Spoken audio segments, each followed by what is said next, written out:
Assalamualaikum warahmatullahi wabarakatuh. Oke, jadi untuk kelas 10 IPA 1, IPA 2, dan IPA 3 yang kelompok B, hari ini kita akan melanjutkan pembelajaran kembali secara daring ya. Karena kemarin ada sedikit trouble sehingga pembelajaran harus dilakukan dari rumah lagi. Nah, untuk yang akan kita bahas hari ini yaitu mengenai gerak harmonik sederhana atau GHS. Kompetensi dasar yang harus dicapai adalah menganalisis hubungan antara gaya dan getaran dalam kehidupan sehari-hari. Nah, sebelum dimulai, sebaiknya kita berdoa dulu ya. Oke, berdoa menurut agama dan kepercayaan masing-masing, dipersilakan.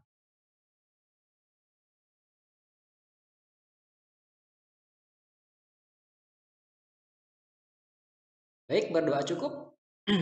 Oke, gerak harmonik sederhana. Nah, ini sebenarnya materinya sudah pernah diajarkan ya di SMP. Ketika kalian mempelajari tentang getaran, nah sebenarnya getaran itu adalah gerak harmonik sederhana. Hanya saja waktu di SMP itu kan masih sangat sederhana sekali ya. Nah, nanti ini untuk yang di level SMA dia akan sedikit lebih rumit. Oke. Nah, sebelum kita lanjutkan, coba lihat gambar-gambar dulu nih. Nah, gambar-gambar ini merupakan gerak harmonik sederhana dalam kehidupan sehari-hari. Yang pertama di sini ada ayunan ya. Ada orang yang sedang berayun itu namanya gerak. Nah, ini adalah detak jantung juga merupakan gerak harmonik. Lalu ada ayunan bayi, ada pegas pada kasur ya, dan juga ada shock breaker pada motor. Itu juga merupakan gerak harmonik sederhana. Oke. Nah, gerak harmoniknya itu apa saja? Ah, tapi sebelumnya kita pelajari dulu agendanya hari ini apa aja. Yang pertama kita akan mempelajari tentang besaran GHS. Nah, jadi dalam GHS itu nanti ada besaran apa saja. Nah, besaran itu akan kita pelajari lagi lebih rinci. Nah, nanti ada yang namanya simpangan, ada kecepatan, ada percepatan, periode, dan frekuensi. Nah, sebelumnya kita pelajari dulu gerak harmonik itu apa sih sebenarnya, ya. Gerak harmonik itu merupakan gerak bolak-balik secara periodik. Nah, berarti dia bolak-balik, bolak-baliknya secara periodik yang melalui titik keseimbangan. Nah, jadi yang namanya titik keseimbangan. Contohnya seperti orang yang sedang berayun tadi ya. Nah, awalnya kan dia diam tuh. Nah, kemudian dia berayun. Nah, berarti ketika dia sedang diam itu adalah titik keseimbangan. Oke. Nah, syaratnya gerak harmonik itu punya dua syarat. Yang pertama, dia harus punya siklus. Yang kedua, ada yang namanya gaya pemulih. Siklus itu apa? Gaya pemulih itu apa? Nah, nanti kita pelajari. Oke. Lalu, kenapa dia disebut sederhana? Nah, dia disebut sederhana karena dianggap tidak ada gesekan. Kalau ada gesekan, berarti gerak harmoniknya bukan gerak harmonik yang sederhana lagi. Karena gesekannya berpengaruh dan harus diperhitungkan juga. Nah, jadi untuk yang kita pelajari di bab ini adalah gerak harmonik yang sederhana. Berarti gesekannya dianggap tidak ada. Walaupun pada kenyataannya ada. Contoh di orang yang sedang berayun tadi ya, di ayunan tadi, pasti ada gesekan antara ayunannya terhadap udara. Ya, nah walaupun sedikit, tapi kan tetap ada gesekan. Nah, untuk bab ini kita menganggapnya tidak ada gesekan sama sekali. Oke. Nah, sekarang perhatikan gambar berikut. Nah, ini kan ada sebuah pegas ya, yang awalnya di posisi 0, kemudian ditarik ke sebelah kiri. Setelah ditarik ke sebelah kiri, ketika dilepaskan, maka dia akan bergerak ke sebelah kanan, melewati titik keseimbangannya, lalu nanti dia akan kembali lagi ke titik keseimbangan. Oke. Yang namanya siklus itu adalah dari posisi awal, kemudian dia bergerak gitu ya, dan kembali ke posisi awalnya lagi. Itu namanya satu siklus. Jadi kalau misalkan di awalnya di nol, kemudian ke posisi negatif A di sini, lalu dia ke nol lagi, ke plus A, lalu ke nol lagi kembali, nah itu namanya satu siklus. Kalau awalnya di negatif A gimana Pak? Ya berarti dari negatif A ke nol, ke plus A, ke nol lagi, ke negatif A lagi. Nah itu namanya satu.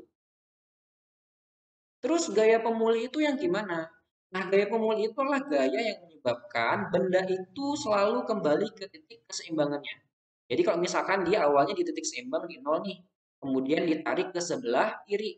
Ketika dilepas, dia pasti bakal ke sebelah kanan kan? Nah, dia ke sebelah kanannya itu karena ada gaya pe. Nah, terus dia misalnya sudah lewat nih, sudah lewat di titik keseimbangannya. Dia ke sebelah kanan paling ujung di sini. Nah, pasti dia akan kembali ke sebelah kiri lagi. Nah, itu namanya gaya pe, gaya pemulih. Dia selalu menuju ke titik keseimbang. Ya. Nah, untuk yang bandul sama saja. Awalnya kan bandul ini ada di posisi diam, nolnya di sini, ya. Lalu kita tarik ke sebelah kanan misalkan. Ketika dilepas, maka dia akan berayun, ya. Nah, berarti dia akan melewati titik keseimbangannya, berayun ke kiri, ke kanan lagi, ke kiri lagi, dan seterusnya. Itu namanya gerak harmonik karena dia bolak-balik secara periodik dan melewati titik keseimbangan.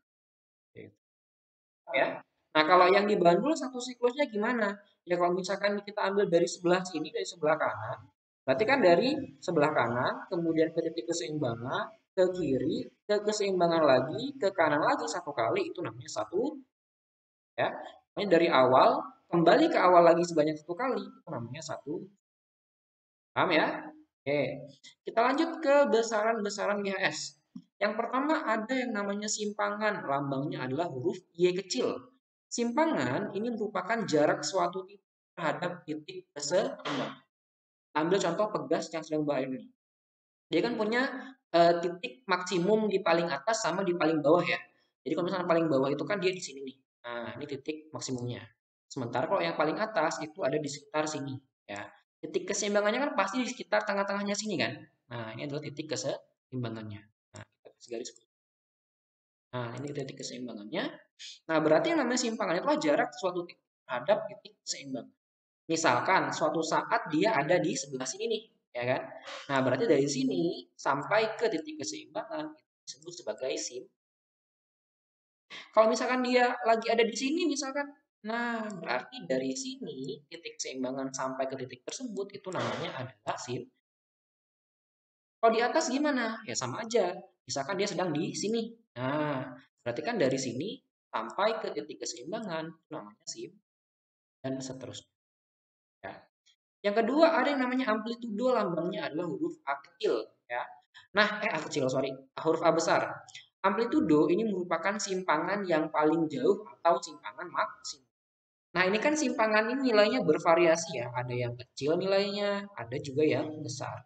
Ketika dia sudah mencapai yang paling besar atau yang paling jauh, nah itulah yang dinamakan amplitudo.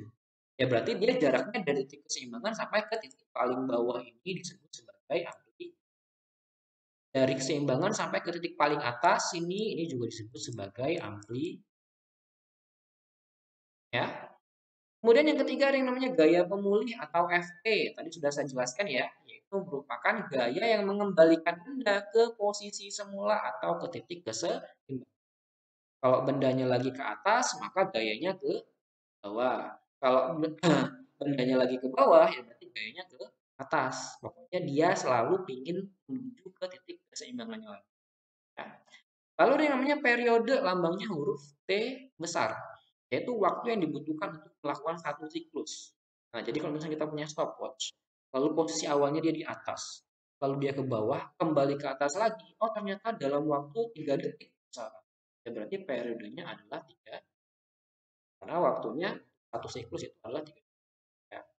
Kalau frekuensi itu adalah siklus yang terjadi dalam waktu 1 sekon. Kalau misalnya kita punya stopwatch lagi, kita ukur dalam suatu sekon, oh ini ternyata dia bolak-baliknya sebanyak 10 kali misalkan dalam satu sekon. Kan cepat banget ya. Nah, berarti nanti itu frekuensinya adalah 10 Hz gitu. Ya, jadi dia adalah banyak siklus yang terjadi dalam waktu satu. Paham ya? Oke. Selanjutnya, kita ke simpangan kecepatan dan percepatan. Nah, untuk mempelajari simpangan, kecepatan, dan percepatan, itu kalian harus bisa menentukan nilai sinus dan kosinus dari sudut-sudut istimewa. Ya, nilainya yang sinus 0 derajat berapa, yang sinus 30 derajat berapa, dan seterusnya. Kan sudah pernah diajarin ya sama Pak Finar waktu di semester 1 dulu ya, atau sekarang di matematika juga sedang diajarin. Oke, nah jadi nanti harus bisa menentukan. Simpangan, kalau kita mau mencari berapa nilai simpangan, itu rumusnya ini awalnya. Y sama dengan A dikalikan dengan sin theta. A itu adalah amplitudo dan theta itu adalah sudut fasenya.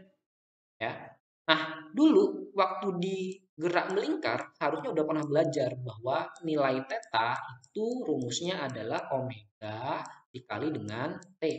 Ya. Maka nanti theta ini boleh diganti dengan omega kali T. Maka rumusnya boleh pakai yang ini juga.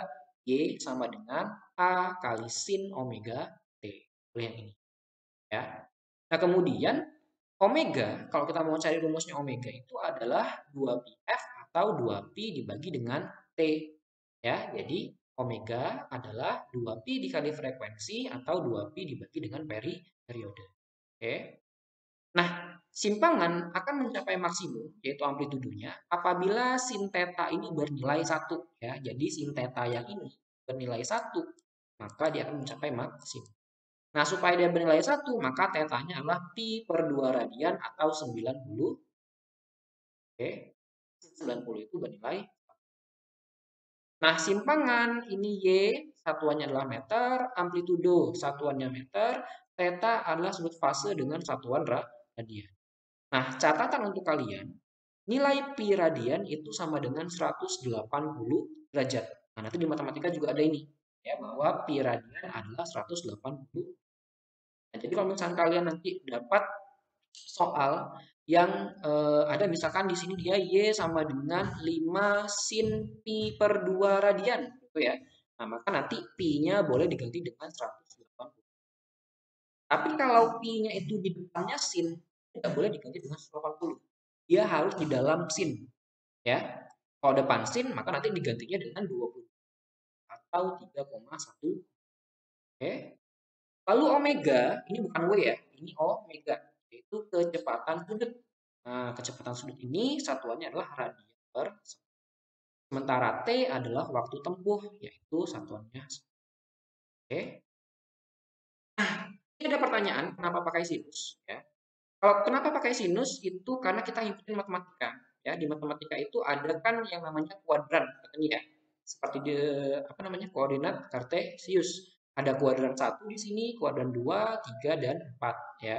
Kuadran 1 itu sudutnya kan dari 0 sampai 90 kan tegak lurus begini ya. Kalau kuadran 2 ya berarti dari 90 sampai 180, sudutnya 180 derajat.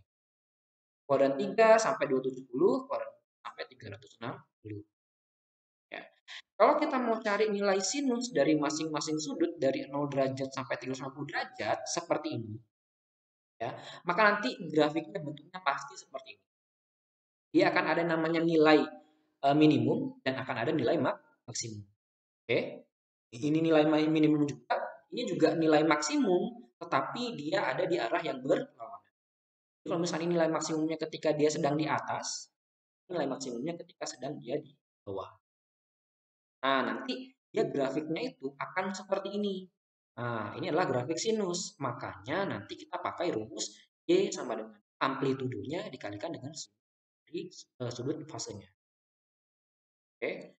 Nah, kalau kita lihat, nah, misalkan ini ya, gerakan penggasnya. Ketika dia di posisi seimbang, dia pasti akan ada di nol sini. Nah, tapi ketika dia di paling bawah, kan nanti dia di paling bawah juga di sini kan, maksimum. Ketika di paling atas, ini juga di paling atas. Hal yang sama dengan yang di sini, ya. Ketika dia di paling bawah, maka nanti dia akan ada di paling bawah sini kan. Ketika di paling atas, maka dia di paling atas juga, ya. Ini kan sudutnya 90 derajat, ya. Maka dia positif. Kalau 210 derajat, 270 derajat di sini, maka dia negatif nilai maksimum. Sementara kalau dia di titik seimbang, kemungkinan di sini kan.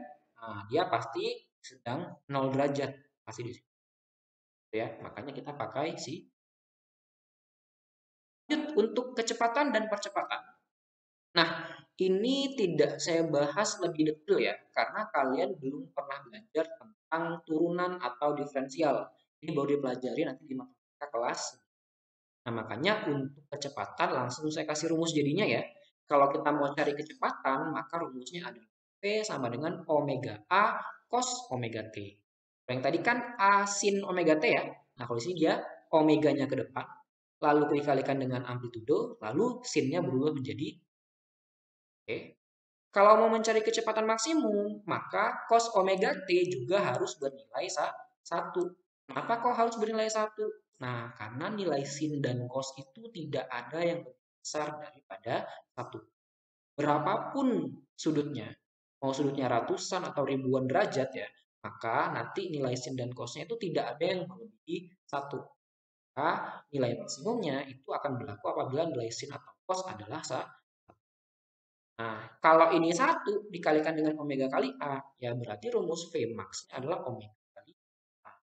Oke. P dan Pmax itu satuannya masing-masing adalah meter per ya.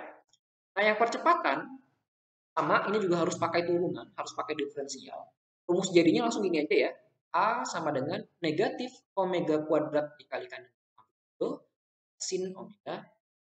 Hati-hati ya, ini A kecil artinya percepatan, ini A besar adalah amplitude. Oke, ya. Ada negatifnya, itu omeganya kuadrat, lalu di sini berubah lagi jadi sin. Tadi kan cos ya. Nah, kalau percepatan cos, kalau percepatan adalah sin. Kalau misalkan mau cari percepatan maksimum, ya berarti sin omega t-nya harus bernilai sama dengan 1 sebelumnya. Maka nilai percepatan maksimum adalah negatif omega kuadrat dikali dengan A. Oke, dan percepatan itu satuannya adalah meter per sekon kuadrat. Nah, kalau ada yang nanya, kenapa ada negatif di sini, Pak? Nah, negatif itu menandakan bahwa arah percepatan itu selalu berlawanan dengan arah kecepatannya. Jadi kalau misalkan dia ini sedang bergerak ke bawah nih, ya, sedang bergerak ke bawah. Nah, percepatannya itu ke arah atas, sesuai dengan gayanya. Makanya nanti dia akan ke sebelah atas lagi. Kalau dia bergerak ke atas, ya berarti percepatannya sedang bergerak ke arahnya. Makanya bernilai ini. Sekarang kita ke periode dan frekuensi. Nah, periode dan frekuensi ini yang kita pelajari adalah pada pegas dan bandul saja ya. Kalau kita mau mencari periode pada pegas, maka rumusnya T sama dengan 2Pi akar M per K. Nah, kalau mau cari frekuensi, frekuensi itu kan berkebalikan dengan periode ya. Waktu di SMP kan udah mulai belajar. Nah, berarti F itu sama dengan 1/T. T pun sama, T itu sama dengan 1/. Jadi kalau rumusnya T itu adalah 2Pi akar M per K, maka kalau rumusnya F ini harus kita balik. 2Pi kita balik jadi 1/2Pi, M per K kita balik jadi K per M. Oke, di mana T adalah periode satuannya sekon, F adalah frekuensi satuannya hertz, M adalah massa bebannya ini, ya satuannya kilogram, harus diubah jadi kilogram ya. Kemudian yang K adalah konstanta pegas. Konstanta pegas nanti akan kita pelajari di kelas 11 semester 1. Nah, konstanta pegas itu adalah bilangan yang menyatakan kekakuan pegasnya. Semakin kaku pegasnya, berarti dia semakin besar nilai K-nya. Nah, tapi untuk sekarang cukup diketahui saja. Dan biasanya nilai K ini sudah diketahui dalam soal. Satuan K adalah Newton per pada pegas. Nah, sekarang bagaimana kalau pada bandul? Nah, kalau pada bandul, ini rumus T-nya adalah mirip seperti tadi ya. T sama dengan 2Pi akar L per G. Kalau tadi kan M per K, di sini L per G. F-nya berarti dibalik. Maka F sama dengan 1/2Pi akar G per L. Ya. Maka nanti T dan F sama periode frekuensi. L ini adalah panjang tali yang digunakan untuk membuat bandul. Sementara G itulah percepatan gravitasi. L satuannya harus dalam meter, dan percepatan gravitasi satuannya adalah meter per sekon kuadrat. Kalau di bumi berarti menggunakan 9,8 atau dibulatkan menjadi. Nah, sekarang kita pelajari contoh soalnya ya. Oke, contoh soal yang pertama. Contoh soal yang pertama, sebuah benda bergetar hingga membentuk suatu gerak harmonis dengan persamaan Y sama dengan 4 sin 20 T. Ya. Nah, kalau ada soal seperti ini, tuliskan dulu yang diketahui adalah persamaannya ya. Y sama dengan 4 sin 20 pi T. Ya. Nah, setelah itu langsung tuliskan awalnya rumusnya, yaitu Y sama dengan A sin, tadi kan rumusnya omega T ya, karena dia ada T-nya. Nah, dari sini langsung ketahuan bahwa nilai A itu 4 dan omega itu nilainya adalah 20 pi. Ya. Karena yang lain udah sama, sin sama dengan sin, T sama dengan T. Ya, jadi A itu sama dengan 4, sementara omega itu nilainya adalah 20. Oke. Nah, kemudian di sini ada keterangan dengan Y adalah simpangan dalam satuan sentimeter dan T adalah waktu dalam satuan. Nah, ini penting karena untuk menentukan satuannya nanti. Ya. Sebelumnya kan simpangan itu sudah saya bilang bahwa simpangan satuannya adalah meter ya. Tapi karena dalam soal dia mintanya satuannya sentimeter, maka amplitudonya nanti akan jadi sentimeter dan yang lain-lainnya. Misalkan seperti kecepatan harusnya meter per sekon, tapi karena di sini mintanya dalam sentimeter, berarti nanti jadinya satuannya sentimeter per sekon. Sesuaikan. Kalau di sini dibilang dia sudah dalam satuan meter, ya udah berarti ini 4 meter. Dan oke. Tentukan beberapa besaran dari persamaan getaran harmonis tersebut. Yang pertama amplitudo. Nah, kalau amplitudo berarti 4 cm sudah ketahuan ya. Oke, berarti yang pertama adalah A amplitudo. Yang kedua frekuensi, berarti F. Kalau mau mencari F itu langsung gunakan omega. Karena omega tadi kan rumusnya 2πf ya. Nah, berarti kalau gitu karena omega 2πf, maka F-nya sama dengan omega dibagi dengan 2. Omeganya kita udah dapat, yaitu 20 pi radian per sekon dari sini. Ya. Nanti pi-nya bisa habis, 20 dibagi 2 hasilnya frekuensi. Oke. Yang ketiga, periode. Berarti huruf T besar ya lambangnya. Nah, periode itu kan rumusnya boleh pakai yang omega sama dengan 2 pi per T ya. Karena sudah ada frekuensi kita dapat, tinggal langsung pakai hubungan bahwa periode adalah berkebalikan dengan frekuensi. Maka T sama dengan 1 per F. Ya. Berarti 1 dibagi 10, hasilnya adalah 0,1 sekon. Oke. Yang D, yang ditanya adalah simpangan maksimum. Nah, ini pertanyaannya ngecoh supaya kalian tidak bingung. Ya. Simpangan maksimum itu sebenarnya adalah amplitudo. Berarti yang ditanya ya amplitudo lagi, yang A. Ya, berarti yang ditanyakan itu adalah A besar lagi. Itu jawabannya sama, yaitu 4 cm. Oke. Yang E, yang ditanya adalah simpangan saat T sama dengan 1/60 sekon. Berarti yang ditanya adalah Y-nya berapa? T-nya adalah 1/60. Nah, awalnya kan rumusnya persamaannya adalah Y sama dengan 4 sin 20 pi T ya. Nah, berarti kita tinggal masukkan nilai T-nya adalah 1/60. Berarti ini kan bisa dicoret, disederhanakan. 20 dengan 60 berarti ini 1, di sini di 3 gitu ya. Maka hasilnya adalah 4 dikalikan sin pi kali 1 bagi 3. Berarti kan pi per 3. Nah, ingat tadi kalau sin pi-nya boleh diubah menjadi 180 derajat. Oke, maka 180 dibagi 3 hasilnya 60 derajat. Maka dia 4 kali sin 60. Nah, sin 60 itu adalah setengah akar 3. Dikalikan dengan 4 hasilnya adalah 2 akar 3 cm. Bukan meter ya, karena dia minta dalam cm. Oke. Yang keempat, simpangan saat sudut fasenya pi per 4. Nah, yang ditanya sama Y lagi. Tapi yang diketahui adalah sudut fase, berarti tetanya. Ya. Nah, berarti bisa gunakan rumus yang paling awal. Y sama dengan A dikali dengan sin theta. Karena tetanya sudah ada. Ya.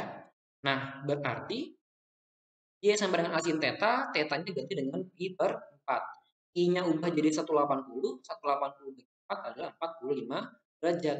Nah, sin 45 adalah setengah akar 2. Berarti 4 dikalikan setengah akar 2, hasilnya adalah 2 akar 2 cm. Oke. Selanjutnya yang G, kecepatan saat sudut fasenya pi per 3. Berarti yang ditanyakan adalah V-nya. Ketika tetanya pi per 3. Maka gunakan rumus V, yaitu omega A cos omega T kan harusnya ya. Tapi karena sudah ada theta, ya berarti omega T-nya dikalikan theta. Oke. Maka masukkan omeganya 20 pi, kemudian A-nya 4, cos theta-nya adalah pi per 3. Berarti 180 bagi 3 hasilnya adalah 60 derajat. 20 kali 4 adalah 80 pi ya. Kalikan cos 60 adalah setengah. Berarti hasilnya adalah 40 pi cm per.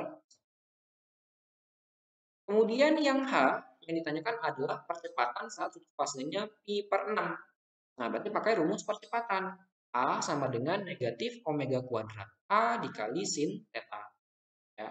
Berarti masukkan omeganya 20 pi dikuadratkan, lalu masukkan A-nya, sin theta-nya adalah pi per 6. Berarti 180 bagi 6 hasilnya adalah 30 derajat. Nah, yang ini 20 pi dikuadratkan hasilnya berarti 400 pi kuadrat ya. Karena kan 20 pi dikalikan 20 pi. Berarti 400 pi kuadrat dikalikan 4. Hasilnya adalah 1600 pi kuadrat. Sin 30 adalah setengah. Berarti hasilnya adalah negatif 800 pi kuadrat cm per sekon kuadrat. Kalau pi-nya mau diubah lagi, boleh.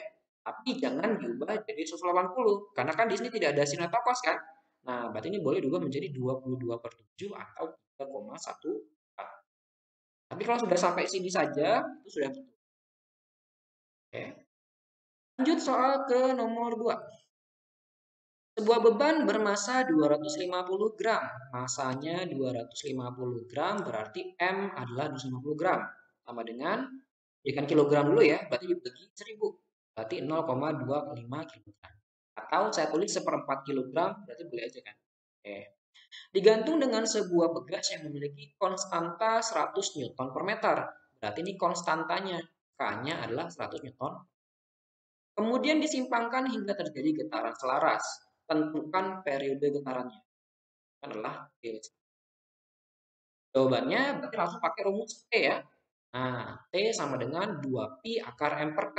Karena pada pegas, bukan pada bandul. Ya. Nah, tinggal masukkan rumusnya, angkanya. Berarti T sama dengan 2pi akar dari M-nya adalah seperempat kilogram. Dan K-nya itu adalah 100 Newton per. Nah, kita akarkan dulu nih. Seperempat ini akarnya adalah 1/2. Ya kan? Karena kan 1 akarnya 1. Kalau 4 akarnya 2. Berarti hasilnya 1/2. 100 akarnya adalah 10. Gitu ya. Nah, kemudian ini 2 dengan 2 kan bisa dicoret. Maka tinggal pi per 10. Maka periodenya adalah pi per 10. Nah, kalau kita ubah menjadi 3,14 ya berarti 3,14 dibagi 10 hasilnya 0,314. Oke. Terakhir soal nomor 3. Sebuah bandul matematis memiliki panjang tali 64 cm. Berarti diketahui L-nya ya, panjang talinya 64 cm. Ubah jadi meter dulu, dibagi dengan 100. Berarti 0,64 meter. Dan beban masanya sebesar 200 gram. Berarti M-nya 200 gram dibagi dengan 1000 berarti 0,2 kg. Tentukan periode dan frekuensi getaran bandul matematis tersebut. Gunakan percepatan gravitasi bumi 10 meter per sekon kuadrat. Berarti G-nya pakai yang ditanya adalah periode dan frekuensi. Berarti T-nya berapa, F-nya berapa. Oke. Pertama kita cari T. Karena ini pada bandul, ya berarti gunakan pada bandul. Berarti rumusnya T adalah 2pi akar L per G. Ya, maka T sama dengan 2pi akar L-nya adalah 0,64 meter, kemudian G-nya 10 meter per sekon. Akarkan dulu nih, 0,64 kalau diakarkan hasilnya adalah 0,8. Sementara kalau 10 diakarkan itu hasilnya sekitar 3,8. Oke. Nah, berarti kan ini bisa dicoret nih.